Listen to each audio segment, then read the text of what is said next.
Don't have a tent in my pack, so I'm gonna build a shelter one way or another.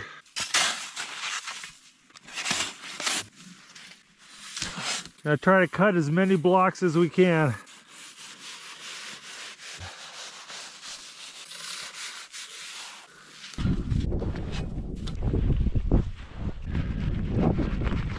My gloves are frozen and my fingers with them.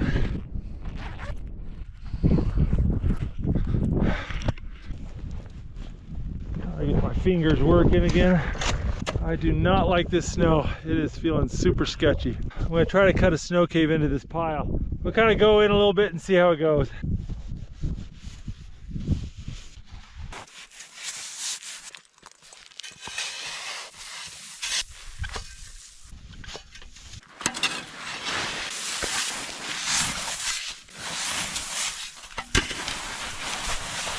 Well, there we go. Got it all cut out and it didn't collapse. The snow tends to firm up once you expose it to the air like this, so if it hasn't collapsed now, it probably won't.